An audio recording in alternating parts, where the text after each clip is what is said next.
Isang magandang araw po sa inyong lahat, mga kapuso at kapanalig sa bawat kwento ng buhay. Narito na naman po ang inyong lingkod, handang magbukas ng panibagong aklat, isang salaysay na susubok sa tibay ng isang pusong nagmamahal. Sabi nila, ang tiwala raw ang pundasyon ng isang tahanan. Pero paano kung ang isang halimuyak lang na hindi pamilyar, isang amoy na dala ng hangin sa dapit hapon, ay sapat na para yanigin ang pundasyong iyon hanggang sa mga ugat nito?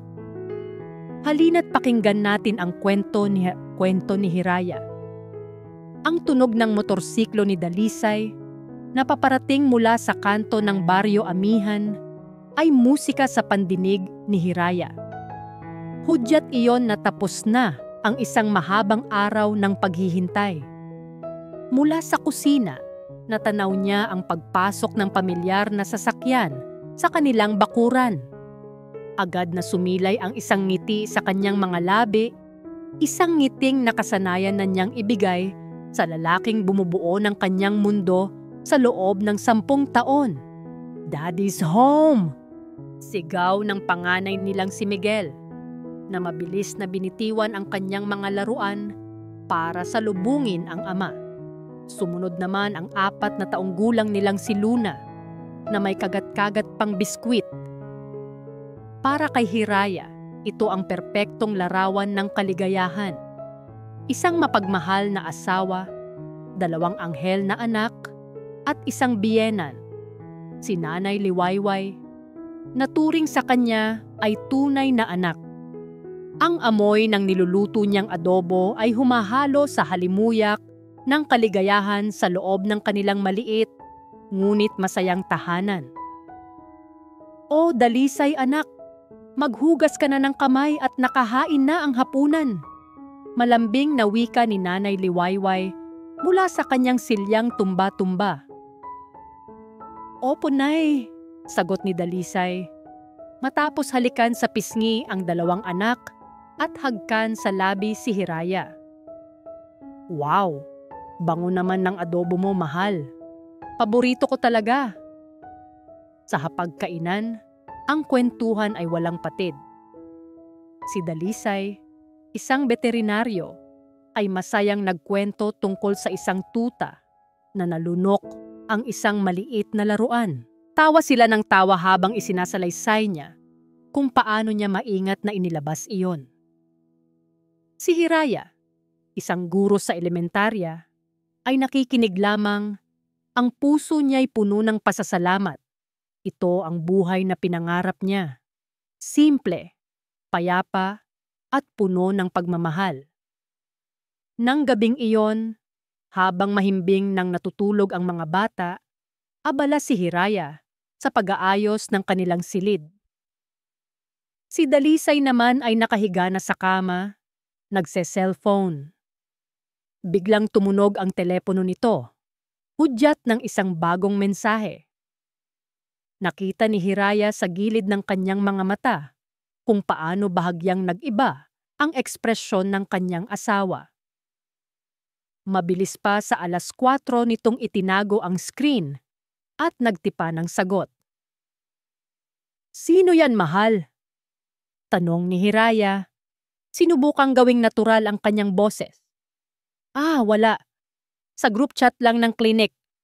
May emergency case daw," sagot ni Dalisay na hindi man lang tumitingin sa kanya.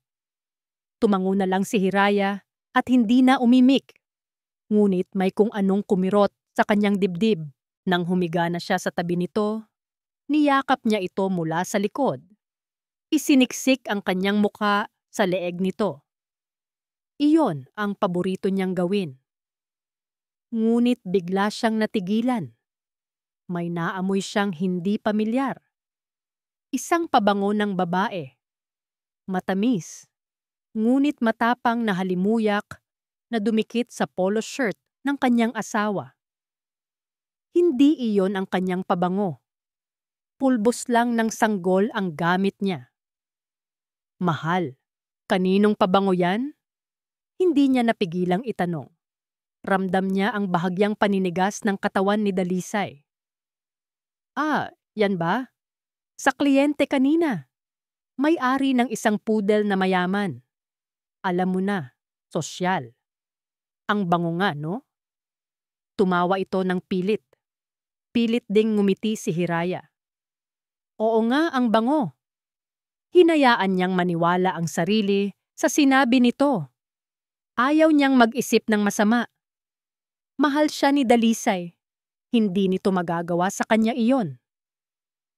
Kinabukasan, habang naglalaba, kinapa ni Hiraya ang mga bulsa ng pantalon at polo na isinuot ni Dalisay kahapon. Gawin na niya iyon para masigurong walang mahalagang bagay na mababasa. Sa bulsa ng polo shirt nito, may nakapa siyang isang maliit na papel. Kinuha niya iyon. Isang punit na tiket ng sine. Nangunot ang kanyang noo.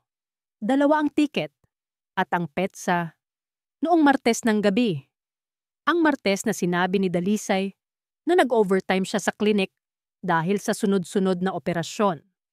Tinitigan niya ang ticket. Cinema 3, Row F, Seats 8 and 9. 2 upuan. Magkatabi. Nanlamig ang kanyang mga kamay. Ang polo shirt na hawak niya ay tila mayroon pa ring bakas ng pabangong na amoy niya kagabi. Ang amoy ng kasinungalingan. Ang amoy ng pagtataksil. Pinilit niyang kumalma. Itinuloy niya ang paglalaba na parang walang nangyari. Ibinuhos ang sabon. Kinusot ang mga damit at isinampay ang mga ito. Ngunit ang isip niya ay lumilipad. Ang bawat pagkusot sa damit ni Dalisay ay parang pagpiga sa sarili niyang puso. Nang matapos, tumayo siya sa gitna ng kanilang munting hardin. Hawak pa rin ang punit na tiket. Ang araw ay sikat na sikat. Ngunit para sa kanya, biglang dumilim ang paligid. Ang perpektong larawan na kanyang iniingatan ay biglang nagkaroon ng lamat. Ibinulsa niya ang tiket at bumalik sa loob ng bahay na may mabigat na dibdib. Ang tanong na pilit niyang iwinawaksi ay paulit-ulit na umalingaw-ngaw sa kanyang isipan. Isang tanong na nagbabadya ng isang unos na paparating. Sino ang kasama mo, mahal? Lumipas ang mga araw na para kay Hiraya ay dinaanan ng isang makapal na hamog. Ang mga ngiti niya ay pilit, ang mga yakap niya ay may pag-aalinlangan, at ang bawat pag-alis ni Dalisay papunta sa trabaho ay nag-iiwan ng isang katanungan sa kanyang isipan. Ang tiket ng sine ay nakatago sa ilalim ng kanyang mga damit. Isang pirasong papel na nagsisilbing lason na unti-unting kumakalat sa kanyang sistema. Sinubukan niyang kumbinsihin ang sarili na baka nagkakamali lang siya. Baka may kaibigan lang itong kasama. Baka sorpresa iyon para sa kanya na hindi natuloy. Ngunit ang amoy ng pabango at ang kasinungalingan tungkol sa overtime ay bumubulong sa kanyang isipan. Hindi siya pinapatulog sa gabi. Isang hapon, habang naghahanda ng merienda para sa mga bata, naisipan niyang tawagan ang klinik ni Dalisay. Para lang kumustahin. Para lang marinig ang boses nito at pagaanin ang sariling dibdib. Dinial niya ang numero ng Pag-asa Veterinary Clinic. Good afternoon, Pag-asa Vet Clinic. This is Anna speaking. Masiglang bati ng nasa kabilang linya. Hi, Anna. Si Hiraya ito, asawa ni Doc Dalisay. Sagot niya, pinipilit pasiglahin ang boses. Nandyan ba si Say? Kumusta lang sana? Ay, Ma'am Hira. Kumusta po? Nako, kaaalis lang po ni Doc. Mga 1 oras na din po. Maaga po siyang umuwi ngayon. Sabi niya, masama raw po ang pakiramdam. Paliwanag ni Ana. Nanlamig ang mga kamay ni Hiraya.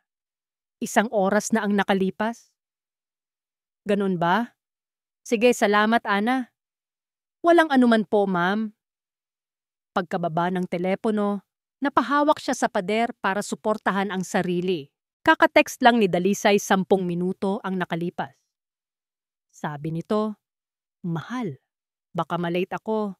May bigla ang surgery." Surgery? Pero sabi ni Ana, 1 oras na itong nakaalis. Ang tibok ng kanyang puso ay tila isang tambol na walang tigil. Sa unang pagkakataon, ang pagdududa ay naging isang matibay na hinala. Pumanhik siya sa kanilang silid.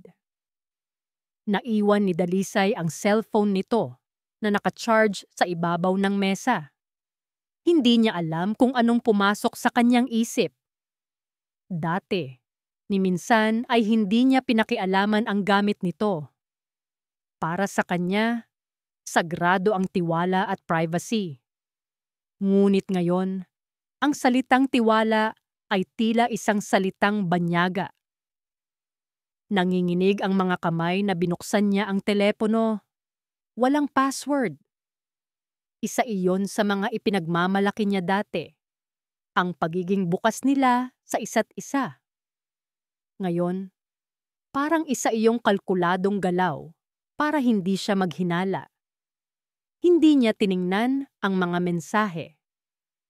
Natatakot siya sa maaari niyang mabasa. Sa halip, binuksan niya ang Maps application at doon, sa ilalim ng location history, nakita niya ang isang katotohanang sumaksak sa kanyang puso.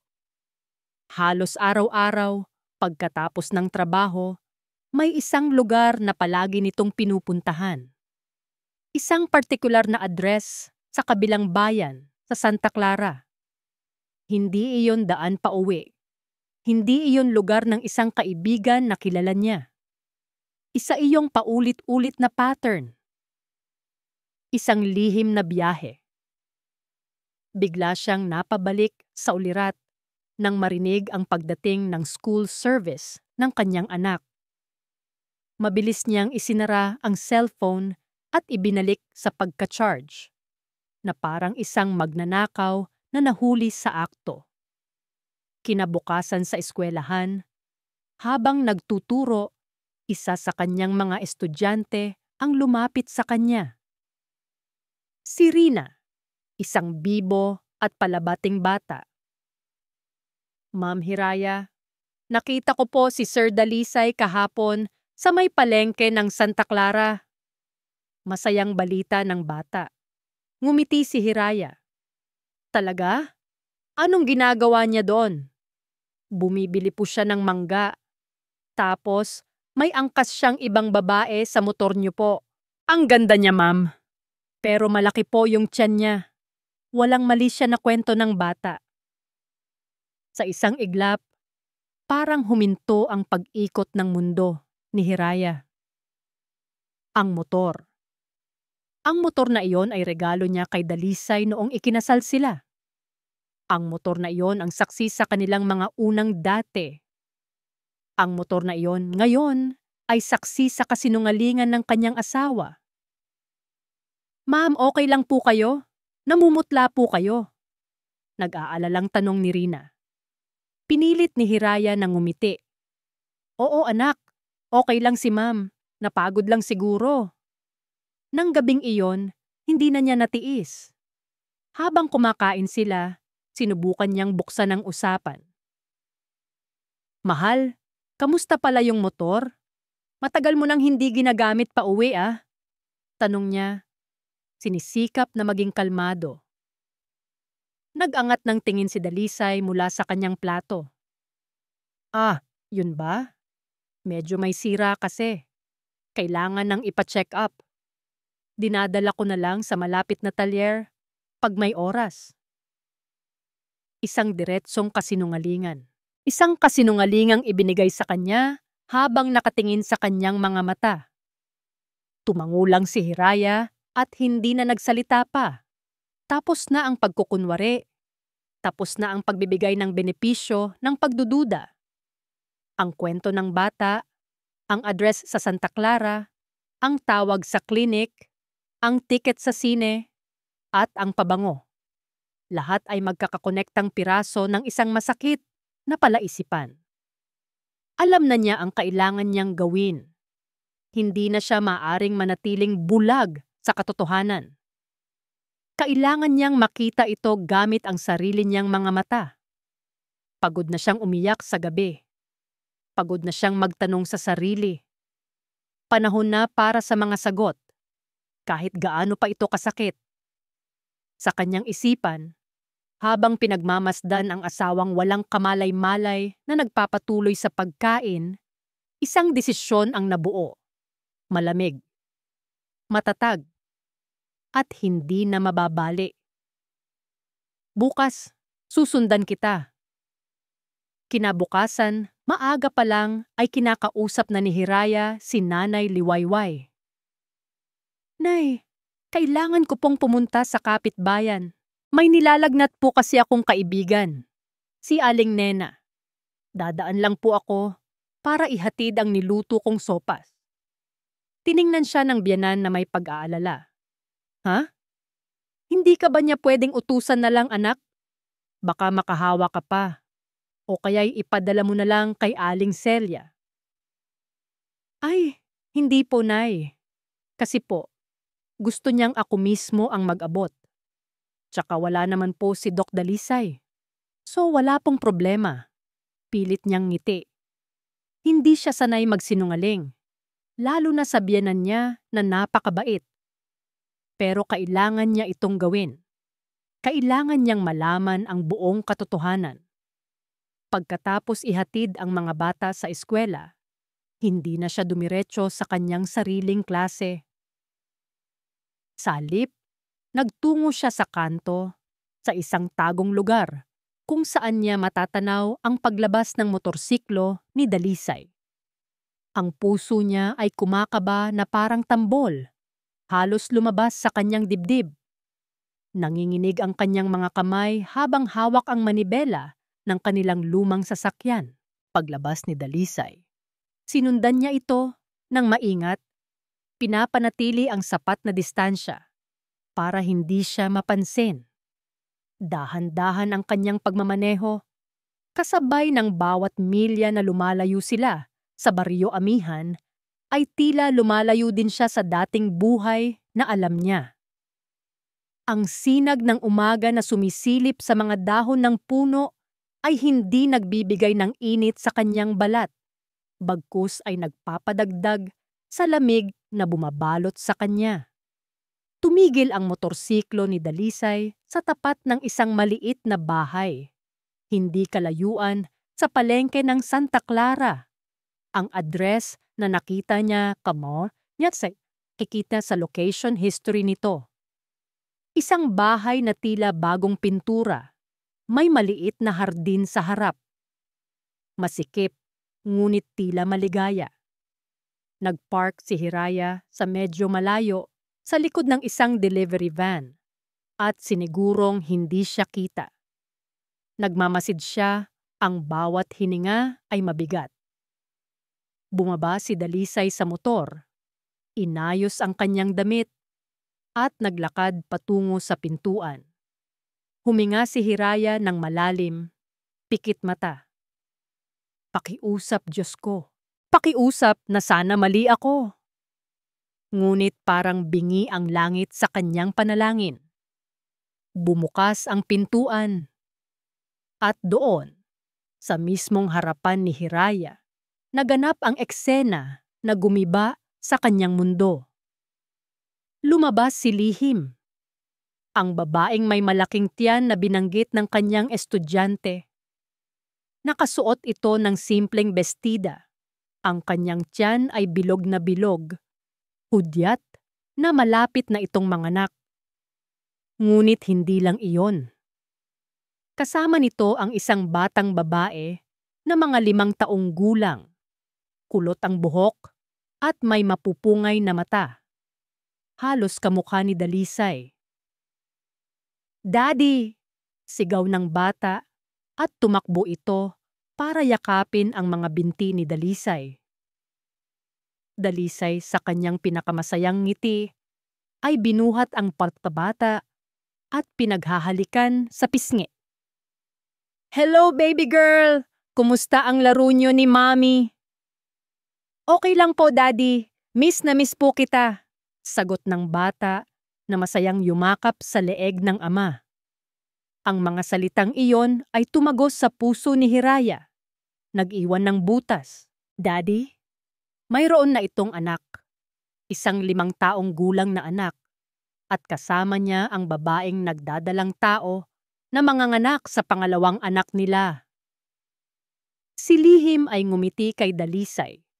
Isang ngiting puno ng pagmamahal at pag-aari, at hinawakan ang braso nito. "Ang tagal mo, mahal. Akala ko hindi ka na darating. May emergency case kasi sa klinik, mahal. Pero eto na ako. Namiss ko kayo," tugon ni Dalisay, at hinalikan sa noo si Lihim. Isang paghalik na dapat ay para lang sa kanya, kay Hiraya. Ang hangin sa paligid ay tila nawala. Hindi makahinga si Hiraya. Ang kanyang paningin ay lumabo sa mga luhang nagbabadyang bumuhos. 5 taon. 5 taon na itong may isa pang pamilya. 5 taon na siyang niloloko. Ang perpektong buhay na pinaniniwalaan niya ay isang malaking kasinungalingan. Biglang bumulong ang bata. "Daddy, nasan po yung motor nyo? Gusto kong sumakay." "Ay, andoon sa talyer, anak. Papagawa ni Daddy," sagot ni Dalisay. Ang motor. Ang motor na regalo niya. Ang motor na saksi sa kanilang pagmamahalan. Siya man ngayon ay sasakyan sa pagtataksil. Ito ang naging pang-angkas ng ibang babae. Ito ang dahilan na kanyang ng kanyang mga kasinungalingan. Ang sakit, ang pighati, ang galit. Lahat ay naghalo-halo sa kanyang dibdib. Nagsimulang manginig ang buong katawan ni Hiraya. Hindi na siya makapag-isip ng maayos. Ang tanging nakikita niya ay ang motor na nakaparada sa gilid ng kalsada, malapit sa kanyang pinagtataguan. Isang motor na simbolo ng lahat ng kasinungalingan. Sa gitna ng kanyang matinding pighati, isang apoy ng galit ang biglang sumiklab sa kanyang kalooban. Ito ang sandali ng pagbagsak ng lahat. Ang kailangan niya ay isang paraan para ilabas ang lahat ng sakit na nararamdaman niya. Isang paraan para durugin ang kasinungalingan na nagpanggap na katotohanan.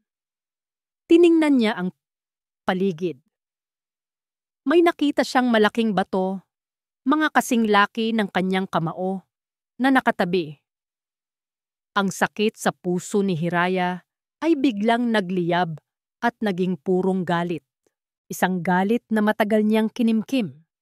Isang galit na isinilang mula sa bawat kasinungalingan, bawat pilit ng ngiti, at bawat gabing puno ng pagdududa. Hindi na siya ang asawang naghihintay, ang gurong mahinahon.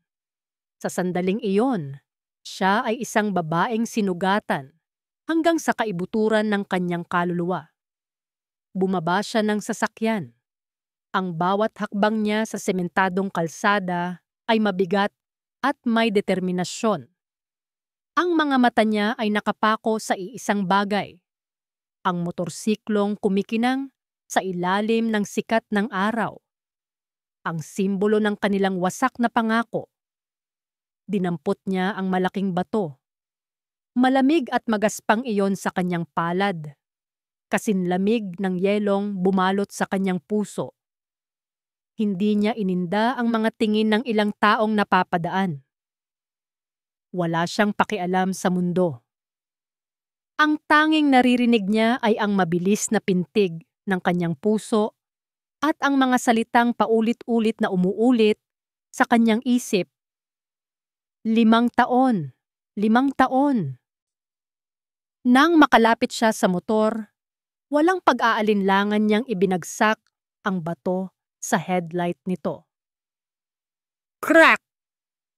Ang tunog ng nababasag na salamin ay sumabog sa tahimik na umaga, kasabay ng isang sigaw na nagmula sa kanyang lalamunan. Isang sigaw ng sakit, galit, at pagkabigo. Napatigil sa pag-uusap sina Dalisay at Lihim.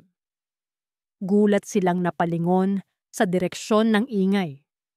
Ang ngiti sa mukha ni Dalisay ay biglang naglaho, napalitan ng pagkagimbal at hindi makapaniwalang tingin nang makita kung sino ang may gawa niyon. Hiraya? Bulong niya, ang kanyang boses ay halos hindi marinig. Ngunit hindi pa tapos si Hiraya. Itinaas niyang muli ang bato at walang tigil na ipinukpok sa salamin, sa gilid, sa tangke ng gasolina, sa upuan, sa bawat parte ng motor na kaya niyang abutin. Ang bawat hampas ay para sa isang kasinungalingan. Ang bawat basag ay para sa isang pangarap na winasak. Hiraya! Tama na! Ano bang ginagawa mo? Sigaw ni Dalisay. At mabilis na tumakbo palapit sa kanya, sinusubukang agawin ang bato. Huwag mo akong hahawakan! Sigaw pabalik ni Hiraya. Ang mga luha ay tuluyan nang bumuhos sa kanyang mga pisngi, kasabay ng galit na nangingibabaw sa kanyang mga mata. Itinulak niya si Dalisay ng buong lakas. Huwag kang lumapit sa akin, manloloko. Napaatras si Dalisay, natigilan sa tindi ng galit na nakikita niya sa asawa. Si Lihim, na yakap-yakap ang kanyang tiyan, ay umiiyak na sa takot. Maawa ka. Huwag kang mag-iskandalo dito. Baka kung anong mangyari sa dinadala ko. Hinarap siya ni Hiraya. Ang mga mata ay nag-aapoy. Iskandalo? Ang buong buhay ko ang ginawa niyong isang malaking iskandalo. At ikaw, turo niya kay Lihim, alam mo ba? Alam mo bang may pamilya siya? May 2 siyang anak na naghihintay sa kanya sa bahay tuwing gabi? Yumuko si Lihim, humihikbi. Patawad! Patawad! Ngunit ang salitang patawad ay parang langis na ibinuhos sa apoy. Patawad? Tumawa si Hiraya ng isang tawang puno ng sakit. Ibinaling niya ang tingin kay Dalisay. 5 taon! 5 taon mo akong ginawang tanga. 5 taon kang namuhay ng 2 buhay. Habang ako, nagtatrabaho, nag-aalaga sa mga anak natin, sa nanay mo, anong ginagawa mo? Nagpapakasaya ka dito. Nagtatayo ka ng isa pang pamilya gamit ang perang pinaghirapan nating 2. Hiraya, mag-usap tayo ng maayos. Pakinggan mo muna ako, Pagmamakaawa ni Dalisay, sinusubukang lumapit muli. Wala na tayong dapat pag-usapan, sigaw ni Hiraya. Nakita ko na ang lahat. Narinig ko na ang tawag niya sa'yo. Daddy, gaano katagal mo nang pinamumuka sa akin na ako ang mundo mo? Habang may iba ka palang mundo dito. Ang galing mo, Dalisay. Ang galing-galing mong artista. Binitiwan ni Hiraya ang bato. Tila naubos na ang kanyang lakas. Napalitan ng pagod at kawalan ng pag-asa ang nag-aalab na galit. Tumingin siya kay Dalisay. Hindi na may galit, kundi may pandidiri. Ayoko na. Mahinang sabi niya, ang bawat salita ay tila isang pako sa kanilang kabaong. Nang marinig iyon, nataranta si Dalisay. Lumuhod siya sa harap ni Hiraya. Hinawakan ang laylayan ng damit nito. Mahal, parang awa mo na. Wag mong sabihin yan. Aayusin natin to. Ako ang bahala. Iiwan ko na siya. Iiwan ko na sila. Ikaw ang mahal ko, Hiraya. Kayo ng mga bata. Tiningnan ni Hiraya ang lalaking nakaluhod sa kanyang harapan, ang lalaking minahal niya ng higit pa sa kanyang buhay. Ngunit ang nakikita niya ngayon ay isang estranghero, isang duwag, isang sinungaling. Hinila niya ang kanyang damit mula sa pagkakahawak nito. Umiling siya, isang pinal, at malamig na pag-iling. Tapos na tayo, Dalisay. Mag-file ako ng annulment. Pagkasabi niyon, tinalikuran na niya ang mag-inang umiiyak at ang lalaking nakaluhod sa gitna ng kalsada. Naglakad siya pabalik sa kanyang sasakyan. Hindi na lumingon pa. Ang bawat hakbang palayo ay isang hakbang patungo sa isang bagong buhay na hindi niya alam kung paano sisimulan. Ngunit isang buhay na malayo sa pagkawasak na iniwan niya sa likod. Ang pagmamaneho pauwi ay isang malabong alaala na lamang para kay Hiraya. Hindi niya alam kung paano siya nakarating sa baryo Amihan ng ligtas. Ang tanging nararamdaman niya ay ang pamamanhid, isang malamig at mabigat na kumot na bumalot sa bawat himaymay ng kanyang pagkatao. Ang mga luhang kanina'y walang tigil sa pag-agos ay natuyo na. Nag-iwan ng maalat na bakas sa kanyang mga pisngi. Pagpasok niya sa bahay, nadatnan niya si Nanay Liwayway na nag-aayos ng mga bulaklak sa florera. Agad napansin ng matanda ang itsura ng kanyang manugang. Ang namumugto nitong mga mata, ang gusot na damit, at ang kawalan ng buhay sa kanyang mga titig. "Hiraya, anak, anong nangyari sa'yo?" Nag-aalalang tanong ni Nanay Liwayway at mabilis na lumapit para alalayan siya. "Akala ko ba'y dumalaw ka lang kay Aling Nena? Bakit ganyan ang itsura mo?" Sa pagyakap ng biyenan, ang pader na itinayo ni Hiraya sa paligid ng kanyang puso ay gumuho. Muli siyang napahagulgol, hindi na dahil sa galit, kundi dahil sa purong sakit. Ang bigat ng katotohanang natuklasan niya ay tila dumagan sa kanya ng sabay-sabay. "Nay," hikbi niya, ang salita ay halos hindi mabuo sa kanyang lalamunan. "Si Dalisay po, si Dalisay." Inakay siya ni Nanay Liwayway papunta sa sopa at pinaupo. Hinaplos nito ang kanyang likod. "Shh, anak. Huminga ka ng malalim. Anong ginawa ng anak ko?" Sa pagitan ng mga hikbi at putol-putol na pangungusap, ikinuwento ni Hiraya ang lahat. Ang tungkol sa pabango, sa tiket ng sine, sa address sa Santa Clara, at sa karumal-dumal na eksenang nasaksihan niya kanina. Ang isa pang pamilya ni Dalisay. Habang nagsasalita si Hiraya, ang muka ni Nanay Liwayway ay unti-unting nagbago mula sa pag-aalala.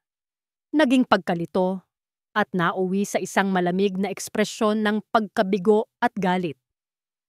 Hindi para kay Hiraya, kundi para sa sarili nitong anak.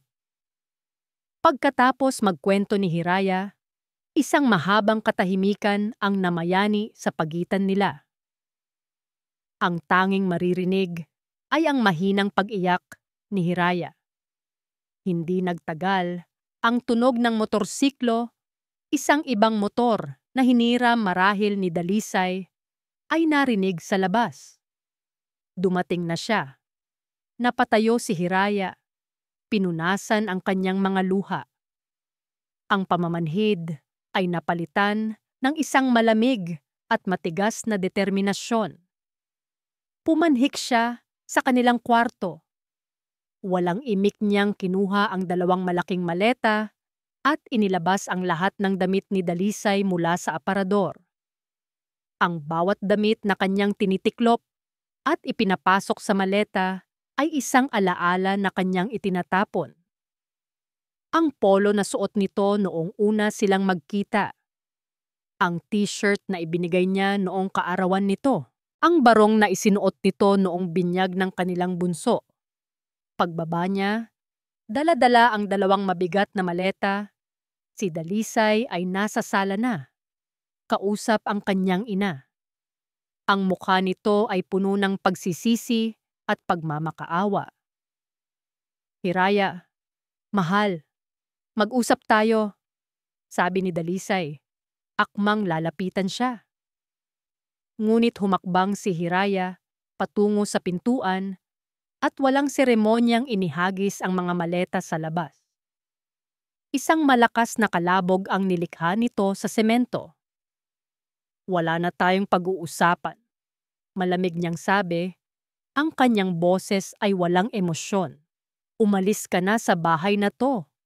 "Pero Hiraya, ito rin ang bahay ko. Ang mga anak natin, hindi na. Simula ngayon, bahay ko na lang ito at ng mga anak ko." Diin niya sa salitang ko. "At ang mga bata, paano mo sila nagawang isipin habang bumubuo ka ng ibang pamilya?" "Nanay, kausapin niyo si Hiraya. Pagsabihan niyo siya," baling ni Dalisay sa ina. Ngunit si Nanay Liwayway ay nakatayo lang doon, ang muka ay blangko. "Wala akong sasabihin sa kanya, Dalisay. Ang dapat kong kausapin ay ikaw. Pero hindi ngayon." Nawalan ng pag-asa si Dalisay. Muli siyang humarap kay Hiraya. "Kasalanan ko ang lahat, alam ko. Pero lahat ng tao nagkakamali. Bigyan mo ako ng isa pang pagkakataon. Mahal na mahal kita." Ngumiti si Hiraya ng isang mapait na ngiti. "Pagkakamali. Ang pagkakamali ay isang beses lang, Dalisay. Ang ginawa mo ay desisyon. Paulit-ulit na desisyon sa loob ng 5 taon. Kaya ngayon, gumawa ka ulit ng desisyon. Umalis ka na." Lumapit siya sa pinto at isinara ito ng malakas sa mismong mukha ni Dalisay. Isinusi niya ito. Narinig niya ang paulit-ulit na pagkatok at pagtawag ni Dalisay sa kanyang pangalan mula sa labas. Mga sigaw ng pagsisisi, mga pangakong magbabago. Ngunit para kay Hiraya, ang mga salitang iyon ay isa na lamang ingay na walang kahulugan. Sumandal siya sa pinto, ipinikit ang kanyang mga mata at tinakpan ang kanyang mga tainga. Maya-maya, umalis din si Dalisay. Ang katahimikan na naiwan ay mas nakakabingi. Nang sunduin ni Hiraya ang mga anak, tinanong siya ng mga ito kung nasaan ang kanilang ama. Sa pinakamatatag na boses na kaya niyang tipunin, sinabi niya, si Daddy ay kailangang magtrabaho sa malayo. Matatagalan siya bago umuwi. Isang kasinungalingan para protektahan sila. Isang kasinungalingan na sumugat muli sa kanyang puso. Lumipas ang 2 araw na tila isang mahabang gabi para kay Hiraya. Si Dalisay ay walang tigil sa pagtawag at pag-text. Mga mensaheng puno ng pagsusumamo at mga pangakong hindi na niya kayang paniwalaan. Hindi niya sinasagot ang mga ito. Ang bahay na dati puno ng tawanan ay nabalot ng isang nakakabinging katahimikan na binabasag lamang ng mga inosenteng tanong ng mga bata kung kailan uuwi ang kanilang ama. Si Nanay Liwayway ay palaging nasa tabi niya, ngunit hindi palakibo. Hinahayaan siya nitong umiyak. Hinahayaan siyang maging abala sa mga gawaing bahay at hinahayaan siyang magkulong sa kwarto. Ngunit sa likod ng pananahimik na iyon, ramdam ni Hiraya ang bigat na pinapasan din ng kanyang biyenan. Sa 3 gabi, pagkatapos patulugin ang mga bata, naabutan ni Hiraya si Nanay Liwayway na nakaupo sa dilim sa sala, hawak-hawak ang isang lumang litrato. "Nay, bakit po gising pa kayo?" Mahinang tanong ni Hiraya. Tumingala ang matanda at sa tulong ng liwanag ng buwan na tumatagos sa bintana, nakita ni Hiraya ang luhang dumadaloy sa mga pisngi nito. "Halika anak, maupo ka," sabi ni Nanay Liwayway. Tinapik ang espasyo sa tabi niya sa sopa. Sumunod si Hiraya. Ang puso niya'y muling nakaramdam ng kaba. Inabot sa kanya ng matanda ang litratong hawak nito. Isa iyong larawan ng kasal ni Nanay Liwayway at ng yumaong asawa nito, ang ama ni Dalisay. Pareho silang mga bata pa, mga ngiti nila, abot-tenga. Alam mo ba, Hiraya? Panimula ng matanda.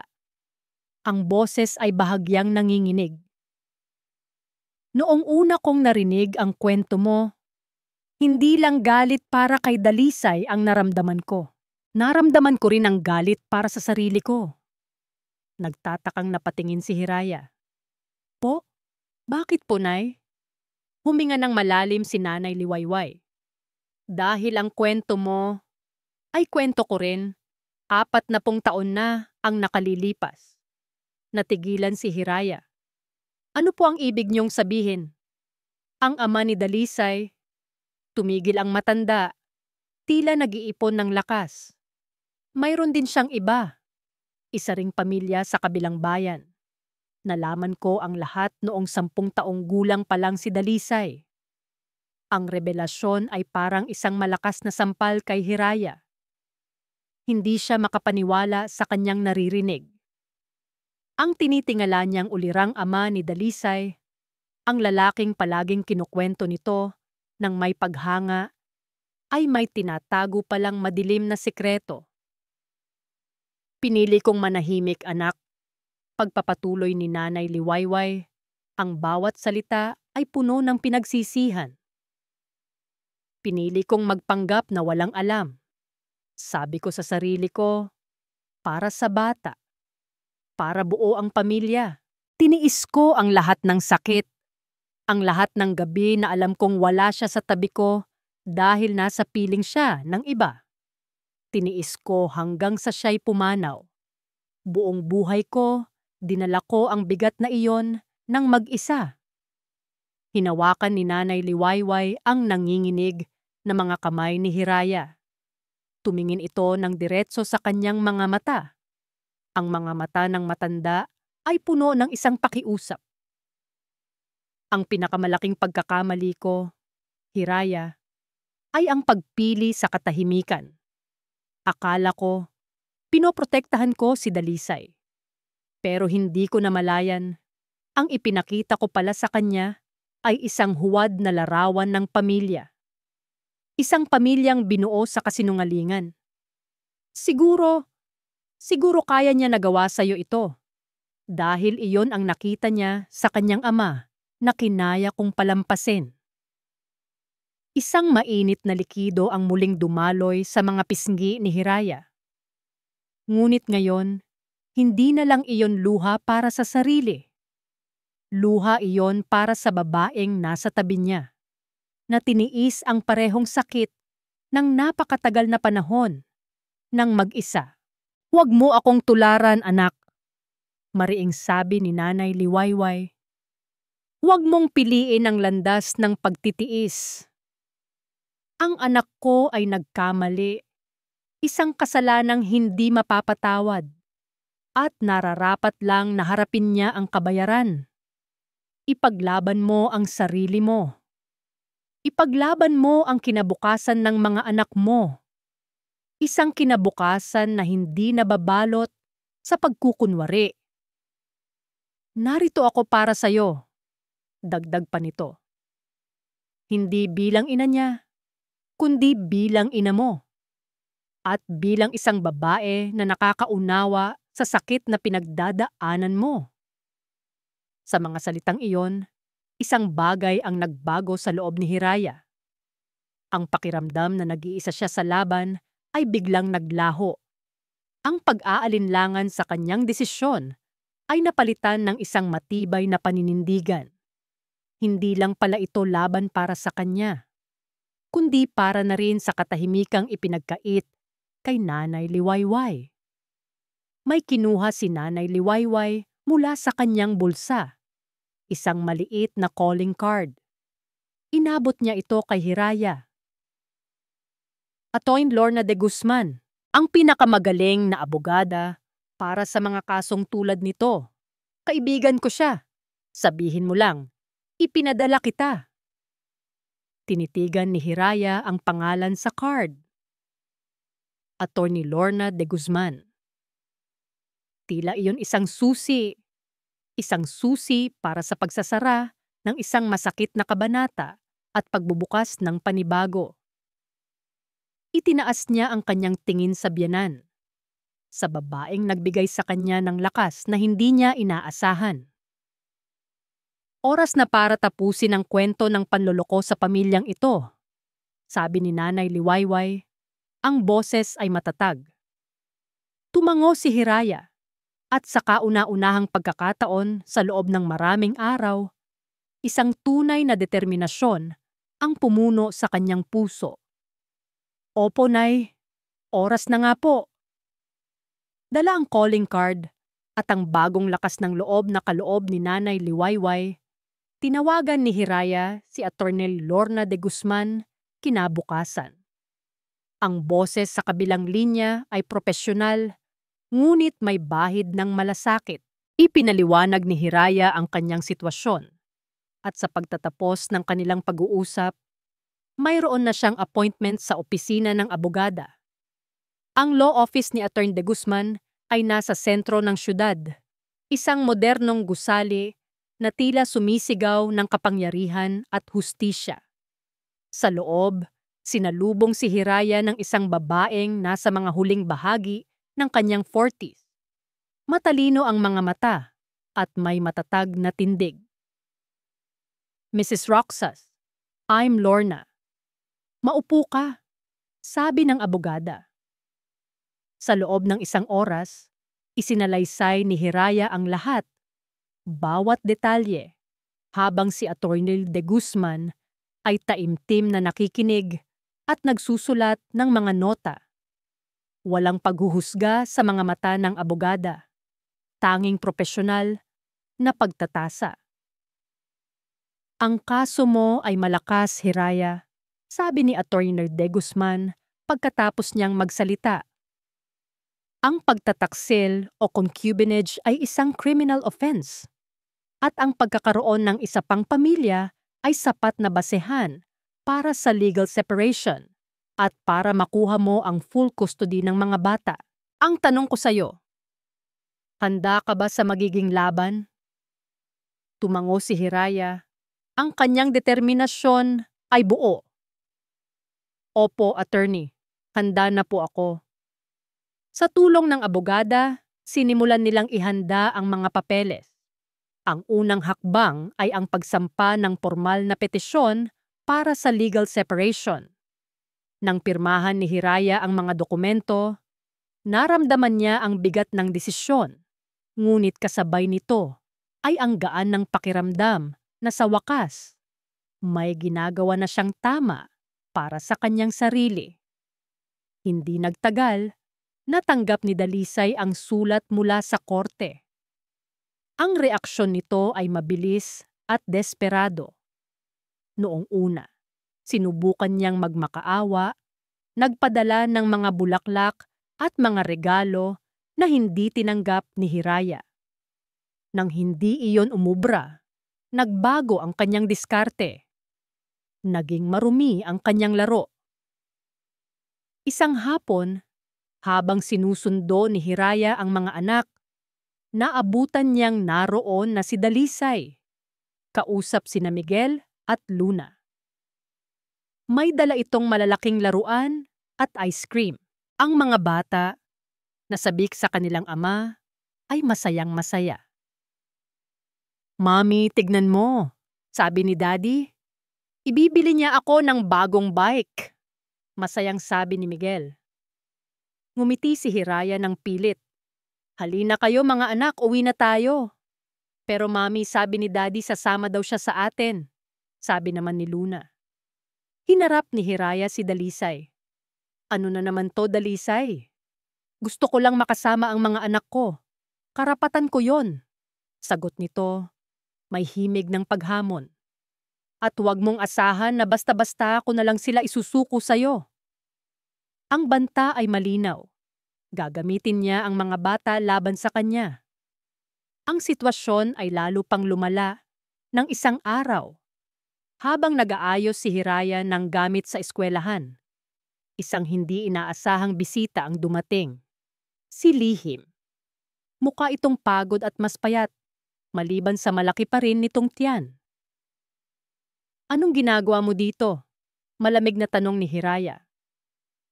Gusto ko lang sanang makiusap, sabi ni Lihim, ang boses ay nanginginig. Parang awa mo na, wag mo nang ituloy ang kaso. Iniisip ko lang ang mga anak ko. Ang magiging anak namin. Kung makukulong si Dalisay, paano na kami? Tumingin si Hiraya sa babaeng kaharap niya. Hindi na may galit, kundi may awa. Isang awa para sa isang babaeng naging biktima rin, kahit pa may kasalanan ito. Iniisip mo ang mga anak mo, sagot ni Hiraya. Ang kanyang boses ay kalmado, ngunit matatag. Sana naisip nyo yan bago nyo sinira ang pamilya ko. May 2 rin akong anak na nasasaktan ngayon. Pasensya ka na, Lihim, pero ang desisyon ko ay pinal na. Tinalikuran ni Lihim si Hiraya, umiiyak. Habang pinagmamasdan niya itong maglakad palayo, nakaramdam si Hiraya ng bigat. Ngunit alam niyang tama ang kanyang ginawa.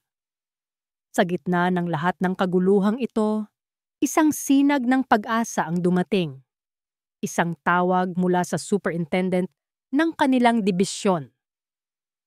Mrs. Alcantara Roxas, magandang araw. Mayroon kaming magandang balita. Dahil sa iyong mahusay na performance at serbisyo, ikaw ang napili namin para pamunuan ang bagong tayong branch ng eskwelahan sa Davao City. Ito ay isang promosyon bilang school principal. Natigilan si Hiraya. Davao. Malayo. Isang bagong simula. Ito na ba ang sagot sa kanyang mga panalangin? Tinantanggap ko po, sabi niya nang walang pag-aalinlangan. Ngunit ang balita ng kanyang promotion ay nakarating din kay Dalisay. At nang gabing iyon, nakatanggap siya ng isang text message mula rito. Isang mensaheng puno ng lason at pagbabanta. Aalis ka? Itatakas mo ang mga anak ko? Kung ipipilit mo to, sisiguraduhin kong wala kang makukuha, kahit ang mga bata. Habang tinititigan niya ang mensahe sa screen ng kanyang telepono, naramdaman ni Hiraya ang paglamig ng kanyang buong katawan. Ang pag-asa ay biglang napalitan ng isang matinding takot. Kaya ba talaga ni Dalisay na kunin sa kanya ang mga anak niya? Ang tanging yaman na natitira sa kanya? Ang mensahe ni Dalisay ay tumagos sa puso ni Hiraya na parang isang matalim na balaraw. Ang takot na mawala sa kanya ang mga anak, ang 2 nilalang na nagsisilbing kanyang lakas at dahilan para bumangon sa umaga, ay isang bangungot na hindi niya kayang harapin. Ang matapang na babaeng humarap sa katotohanan at nagsimula ng laban ay biglang nakaramdam ng panghihina. Na tila lahat ng kanyang pinaghirapan ay maaaring mawala sa isang iglap. Kinabukasan, isang opisyal na sulat ang dumating mula sa abogado ni Dalisay. Ito ang katuparan ng kanyang kinatatakutan. Nakasaad sa sulat na hahabulin ni Dalisay ang sole custody ng mga bata. Ang basehan, ang emotional instability di umano ni Hiraya na pinatutunayan ng kanyang marahas na pagsira sa motorsiklo at ng kanyang biglaang desisyon na lumipat sa Davao na makakasama raw sa kapakanan ng mga bata. Ginamit ni Dalisay laban sa kanya ang sandali ng kanyang pinakamatinding sakit. Ang kanyang pagsabog ng damdamin ay ipinipinta ngayon bilang isang tanda ng kabaliwan. Ang oportunidad para sa isang bagong simula ay ginagawang isang aktong makasarili. Gabi-gabi, hindi na makatulog ng maayos si Hiraya. Madalas siyang napapabangon sa gitna ng gabi para silipin ang kanyang mga anak na mahimbing na natutulog. Pinagmamasdan niya ang mga inosenteng muka ni na Miguel at Luna. At ang kanyang puso ay dinudurog sa isiping maaaring ito na ang mga huling pagkakataon na makakasama niya sila sa iisang bubong. Kinakausap niya sila sa kanyang isipan, humihingi ng tawad. Patawarin niyo si Mami kung hindi niya kayo kayang ipaglaban. Ang pangarap na maging prinsipal sa Davao ay tila naging isang malayong bituin na imposible nang abutin. Tinitingnan niya ang acceptance letter sa ibabaw ng kanyang mesa. Dati, ito ay simbolo ng pag-asa. Ngayon, para itong isang paalala ng isang buhay na hindi na niya maaring makamit. Paano siya aalis kung may banta na baka hindi na niya makasama ang kanyang mga anak? Nagsimula siyang magduda sa kanyang mga desisyon. Tama bang lumaban pa siya? Paano kung sumuko na lang siya noon? Baka sakali, kahit nasasaktan, ay buo pa rin sila. Baka mas mabuti nang tiisin ang sakit ng pagtataksil kaysa danasin ang sakit na mawalan ng anak. Isang gabi, natagpuan siya ni Nanay Liwayway na nakaupo sa sahig ng sala sa gitna ng dilim. Nakatingin lang siya sa kawalan. Ang kanyang mga mata ay walang buhay. Ang malakas na Hiraya na kilala nito ay naglaho, napalitan ng isang anino ng kanyang dating sarili. Hindi nagsalita ang matanda. Kumuha lang ito ng isang baso ng maligamgam na tubig at umupo sa tabi niya sa sahig. Tahimik silang dalawa. Dinadamayan ang isa't isa sa gitna ng kadiliman. Ang katahimikan ay mas makahulugan pa kaysa sa anumang salita. Pagkaraan ng mahabang sandali, si Hiraya ang unang bumasag sa katahimikan. Ang kanyang boses ay isang mahinang bulong, basag, at puno ng pagkatalo. Hindi ko na po yata kaya, Nanay. Ang mga salitang iyon ay isang pagsuko. Isang puting bandila na itinaas sa gitna ng isang digmaang pagod na siyang labanan. Tumingin siya sa kanyang biyenan. Ang mga mata niya'y nagmamakaawa, naghahanap ng isang sagot na hindi niya mahanap sa sarili. Pagod na po akong lumaban. Baka tama po siya. Baka mas mabuti na lang na manatili kami dito. Baka kung hindi ko na lang po itutuloy ang kaso, ititigil na rin niya ang pagbabanta na kunin ang mga bata. Ang pag-asa sa kanyang boses ay manipis, ngunit naroon pa rin. Ang desperadong pag-asang mayroon pang ibang paraan, kahit na ang paraang iyon ay ang pagbalik sa sakit at pagpaparaya. Hindi sumagot si Nanay Liwayway. Sa halip, hinawakan lang nito ang kanyang kamay. Ang init mula sa palad ng matanda ay tila isang maliit na kislap ng liwanag sa napakadilim na gabi ni Hiraya. Ngunit sa puso ni Hiraya, ang kislap na iyon ay hindi sapat. Pakiramdam niya, nilamon na siya ng dilim. Pakiramdam niya, natalo na siya sa laban bago pa man ito tuluyang magsimula. Tinitigan ni Nanay Liwayway si Hiraya. Ang mga mata nito ay puno ng pag-unawa, ngunit mayroon ding apoy na hindi kayang patayin ng anumang pagdududa. Hinigpitan niya ang hawak sa kamay ng manugang. Hiraya, makinig ka sa akin. Mahinahon ngunit matatag na, sabi ng matanda. Ang takot ang sandata niya laban sa'yo. Iyan ang huling barahan niya. Sa oras na ipakita mong natatakot ka, sa oras na sumuko ka, panalo na siya. Huwag mong ibigay yon sa kanya. Huwag mong hayaang ang takot na iyan ang magdikta sa kinabukasan mo at ng mga anak mo. Pinunasan ng matanda ang luha sa pisngi ni Hiraya. Ipinaglaban mo ito hindi lang para sa sarili mo. Ipinaglaban mo ito para ipakita sa mga anak mo kung ano ang tama. Na ang isang babae, ang isang ina, ay hindi dapat manatili sa isang relasyong puno ng lason. Na ang pag-alis ay hindi kahinaan, kundi katapangan.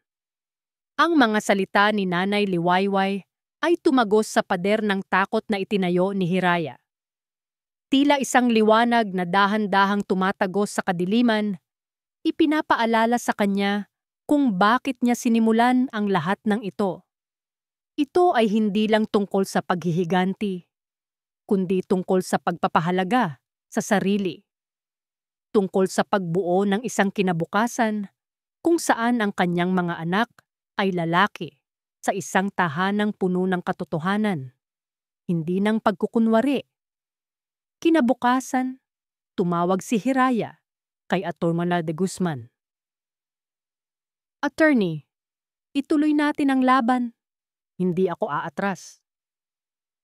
Naganap ang huling pagdinig sa isang maliit at malamig na silid-hukuman, isang lugar para sa medyasyon. Naroon si Dalisay, kasama ang kanyang abogado. Ang muka ay puno ng kumpiyansa. Inaasahan niyang isang durog at sumusukong Hiraya ang kanyang makikita. Ngunit nagkamali siya.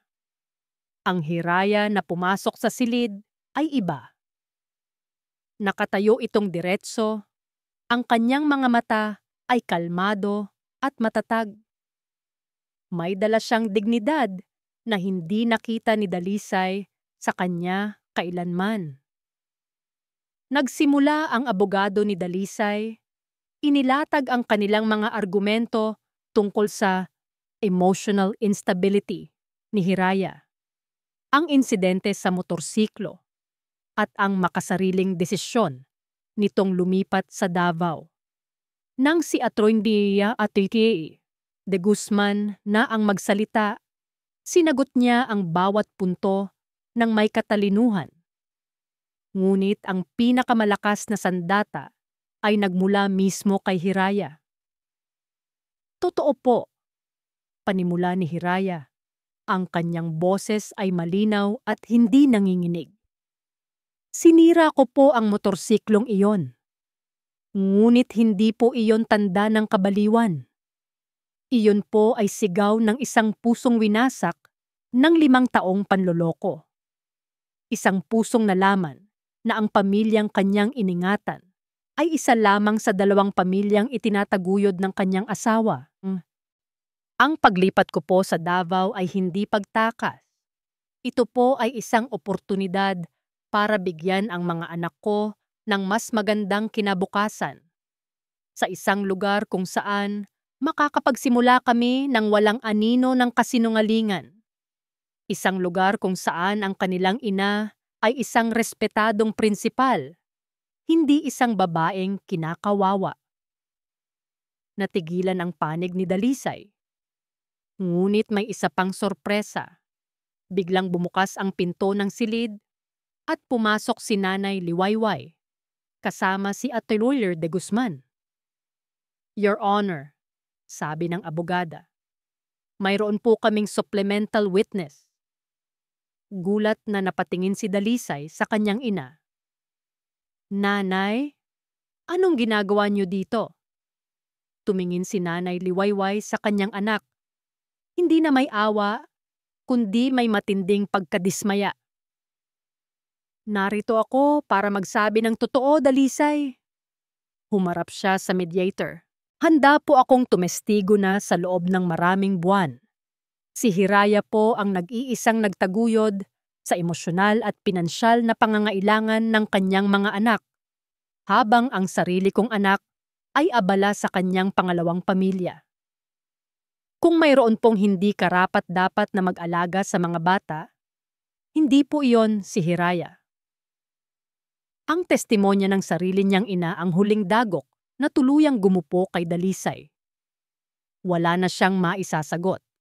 Ang lahat ng kanyang alas ay naubos na.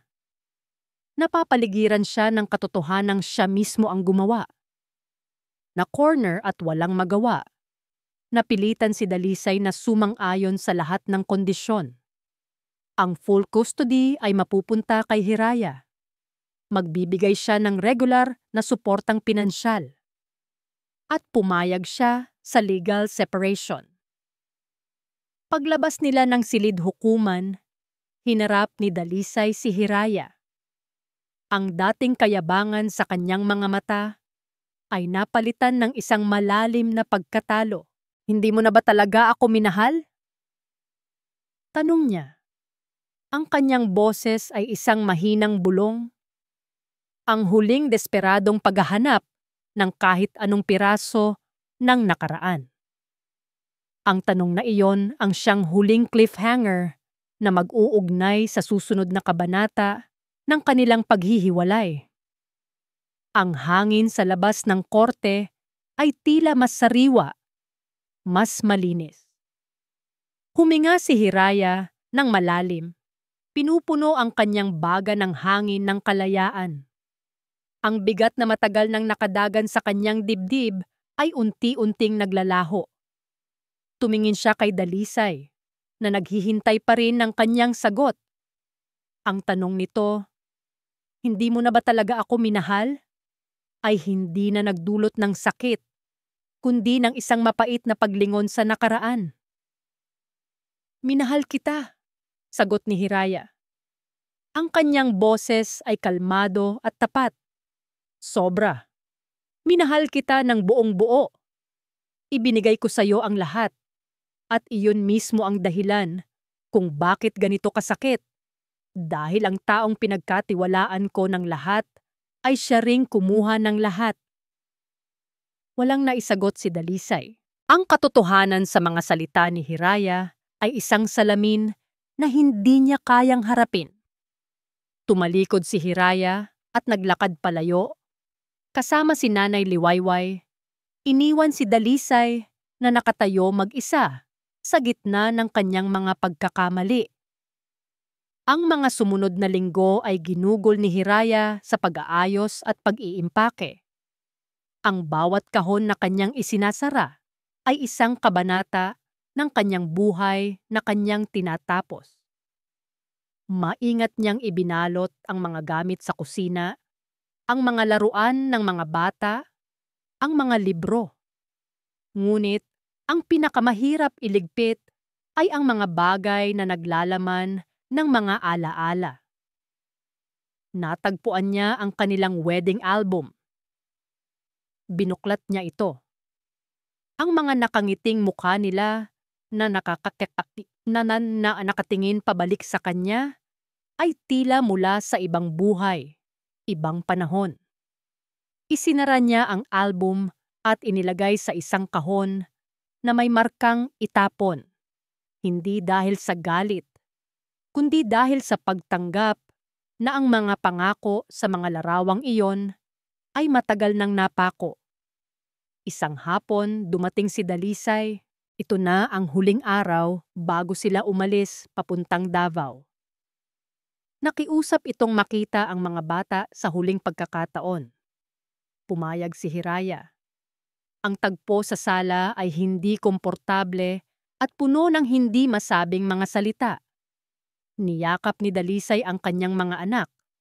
Ang mga mata niya'y namumula. Ibinigay niya ang mga huling bilin at mga pangakong tatawag siya palagi. Sina Miguel at Luna, bagamat nalulungkot, ay sapat na ang edad para maramdaman ang bigat sa pagitan ng kanilang mga magulang. Bago umalis, lumapit si Dalisay kay Hiraya. Mag-iingat kayo doon. Salamat, simpleng sagot ni Hiraya. Wala nang galit, wala nang pait. Ang natitira na lang ay isang malawak na espasyo sa pagitan nila. Isang espasyong hindi na kailanman mapupunuan. Ang pinakamasakit na pamamaalam ay ang sa pagitan ni Hiraya at ni Nanay Liwayway. Kahit na nangako ang matanda na dadalaw ito sa Davao, ang pag-alis ay mayroon pa ring bigat. "Heto, anak," sabi ni Nanay Liwayway. Iniabot ang isang maliit na kahon. Sa loob nito ay isang simpleng kwintas na may pendant na hugis araw. Para hindi mo makalimutan na pagkatapos ng pinakamadilim na gabi, palaging may sisikat na araw. Nagkayakapan sila ng mahigpit. Isang yakap ng ina at anak. Isang yakap ng dalawang babaeng pinag-isa ng sakit, ngunit pinalakas ng pagmamahal. "Salamat po sa lahat, Nay," bulong ni Hiraya habang pinipigilan ang mga luha. "Ikaw ang dapat kong pasalamatan, Hiraya. Ipinakita mo sa akin kung ano ang tunay na katapangan." Kinabukasan, habang inilalagay ni Hiraya ang huling maleta sa likod ng sasakyan, tinanaw niya ang bahay sa huling pagkakataon. Ang bahay na iyon ang naging saksi sa kanyang mga pangarap, sa kanyang kaligayahan, at sa kanyang pinakamatinding kabiguan. Huminga siya ng malalim, isinasara ang pinto, hindi lang ng sasakyan, kundi ng nakaraan. Habang papalayo ang sasakyan sa pamilyar na mga kalsada ng Baryo Amihan, si Luna ay nagtanong mula sa likurang upuan, "Mami, saan po tayo pupunta?" Tumingin si Hiraya sa rearview mirror. Nakita ang mga muka ng kanyang mga anak, ang kanyang dahilan, ang kanyang lakas, ang kanyang kinabukasan. Ngumiti siya, isang tunay at payapang ngiti na matagal nang hindi sumilay sa kanyang mga labi. Sa ating bagong simula, makalipas ang 6 na buwan, ang simoy ng hangin sa Davao ay iba. May dala itong amoy ng alat mula sa dagat at tamis mula sa mga prutas. Ito ang hangin na nilalanghap ni Hiraya tuwing umaga. Isang paalala na nasa ibang yugto na tasyakugya ng kanyang buhay, malayo sa mapait na alaala ng Baryo Amihan. Ang buhay ay naging abala, ngunit isang masayang pagkaabala. Si Hiraya Alcantara, hindi na Roxas, ay kilala na ngayon bilang Principal Hira sa bago niyang paaralan. Ang kanyang dedikasyon at natural na galing sa pamumuno ay mabilis na nagkamit ng respeto mula sa mga kapwa guro, mga magulang, at lalo na sa mga estudyante. Ang dating gurong nasanay magtago sa anino ng kanyang asawa ay isa ng leader na nagbibigay inspirasyon. Ang kanyang mga anak, sina Miguel at Luna, ay mabilis na naka-adjust. Si Miguel ay sumali sa basketball team ng eskwelahan, habang si Luna naman ay natuklasan ang kanyang hilig sa pagguhit. Ang mga ngiti sa kanilang mga labi ay mas totoo na ngayon, hindi na nababahiran ng lungkot o pagkalito. Nakahanap sila ng isang tahanang tunay na payapa. Isang hapon, habang nag-oorganisa ng isang school event, nakatanggap si Hiraya ng isang video call. Si Nanay Liwayway. Ang screen ay napuno ng imahe ng isang masayang hardin na puno ng mga namumulaklak na orkidya. "Hiraya, anak, tignan mo ang mga alaga ko. Ang gaganda, hindi ba?" Masayang bati ng matanda. "Napakaganda po, Nay. Ang galing niyo po talaga mag-alaga," nakangiting sagot ni Hiraya. Ang kanilang lingguhang video call ay naging isang sagradong ritual. Isang tulay na nag-uugnay sa kanilang mga puso kahit magkalayo. "Kumusta ang mga apo ko?" "Nako, heto po, abala sa kanilang mga mundo. Si Miguel po ay may laban bukas, at si Luna naman ay laging puno ng pintura ang mga kamay." Masaya po sila dito, Nay. Mabuti naman kung ganoon. Iyon ang pinakamahalaga, sabi ni Nanay liwayway. Sa kanyang mga mata, nakikita ni Hiraya ang kapayapaan na matagal na ring ipinagkait dito. Ang paglaya ni Hiraya ay naging paglaya na rin niya. Pagkatapos ng trabaho, sinundo ni Hiraya ang mga anak. Sa halip na umuwi kaagad, dumaan sila sa isang malapit na beach para panoorin ang paglubog ng araw. Habang naghahabulan sa dalampasigan sina Miguel at Luna, umupo si Hiraya sa buhangin, pinapanood sila. Ang kanilang mga halakhak ay humahalo sa tunog ng mga alon. Lumilikha ng isang perpektong musika. Hindi na siya naghahanap ng bagong pag-ibig. Hindi na siya naghahangad ng isang pamilyang buo sa tradisyonal na kahulugan. Natutunan niyang ang isang pamilya ay maaaring maging buo sa pagmamahal ng isang ina at ng kanyang mga anak. Natutunan niyang ang tunay na kaligayahan ay hindi hinahanap sa ibang tao, kundi tinutuklas sa loob ng sarili. Ang Hiraya Manawari, sana matupad ang iyong mga pangarap. Dati, ang pangarap niya ay isang perpektong asawa at isang masayang pagsasama. Ngayon, ang pangarap niya ay natupad na sa ibang paraan. Natagpuan niya ang sarili, nahanap niya ang kanyang lakas, at nakamit niya ang kapayapaan. Tumingin siya sa papalubog na araw. Ang kulay kahel na liwanag nito ay yumayakap sa kanyang mukha. Isang malumanay at kontentong ngiti ang sumilay sa kanyang mga labi. Hindi na ito ang pilit na ngiti para pagtakpan ang sakit o ang mapait na ngiti ng pagkadismaya. Ito ay isang ngiti ng isang babaeng nakatawid sa pinakamatinding unos ng kanyang buhay. Isang babaeng buo, isang babaeng malaya. At dito po nagtatapos ang kwento ni Hiraya. Isang paalala na ang pag-ibig ay hindi palaging tungkol sa pagkapit. Minsan, ito ay tungkol sa pagbitaw. Ang kwentong ito ay nagtuturo sa atin na ang tunay na lakas ay hindi nasusukat sa pagtitiis sa isang bagay na sumasakit na sa atin, kundi sa katapangan na lisanin ito upang hanapin ang sariling halaga at kapayapaan.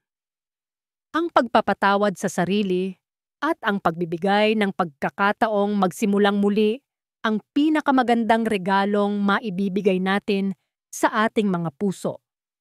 Maraming salamat po sa inyong walang sawang pagsubaybay. Sana po ay may napulot kayong aral at inspirasyon sa kwento ni Hiraya. Ano po ang masasabi ninyo sa kanyang naging desisyon? At anong uri naman ng kwento ang gusto ninyong mapakinggan sa susunod? I-comment nyo lang po sa ibaba. Hindi dito nagtatapos ang ating paglalakbay. Marami pa pong kwentong kasing ganda at mas puno ng aral dito sa aming channel. Kung nagustuhan nyo ang kwentong ito, i-like, i-share sa pamilya at mga kaibigan, at mag-subscribe na rin para lagi kayong updated sa mga susunod pa naming kwento. I-click nyo ang notification bell para kayo ang unang makarinig kapag may bago kaming upload. Pagpalain po kayo ng Panginoon, kayo at ang inyong buong pamilya. Hanggang sa muli, Sweet Kilig PH.